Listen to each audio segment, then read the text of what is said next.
Commercial crime increased by 5.1% between April and June this year. Willie Janse van Rensburg, head of claims at I2 Special Risks, joins us now. Thank you so much for your time this evening. So, rapid growth in commercial crimes. What do the numbers say?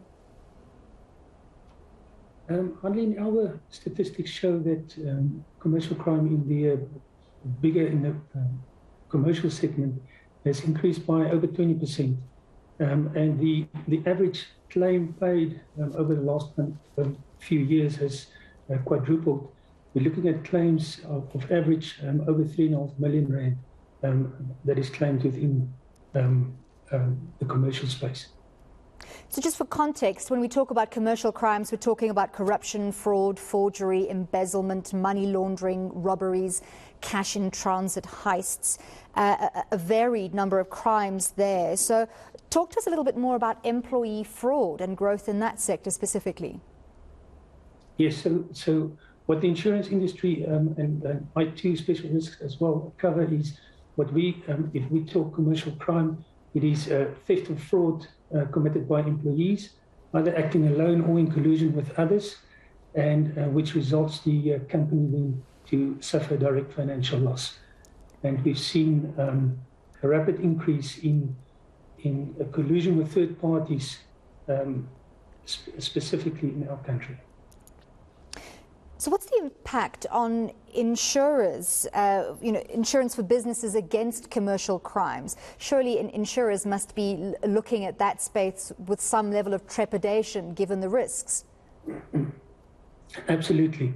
And we've seen over the last couple of years quite a number of insurers that has refused to either grow their book or they've pulled out entirely in this segment.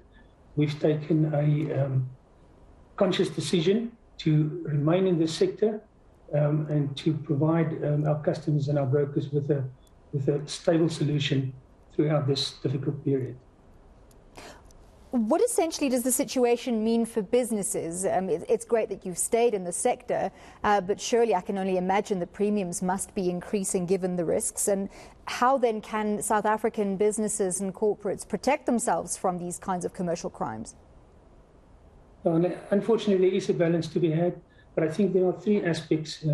Risk retention, which is those losses where the frequency are fairly high, but the severity are low. The businesses should really try to self-insure or retain those risks, and by increasing their risk management activities to reduce those losses. And for the high severity losses, I think they should purchase insurance with capable A-rated insurers to transfer that risk and to protect their balance sheet. So the trick is to have a balance of both. So we've seen especially an increase in extortion of small and informal businesses, especially those situated in formal markets such as townships. How can smaller businesses protect themselves against extortion? Is that something that insurance companies, a space that insurance companies are looking at moving into? Yes, there is some limited cover under the commercial crime policies for extortion. So our advice would always be for those types of risks, partner with a broker that is reputable and who can give you sound advice as to with which insurer you can cover those risks. But they are to a certain extent insurable. All right, thank you very much for that update on the numbers on commercial crimes.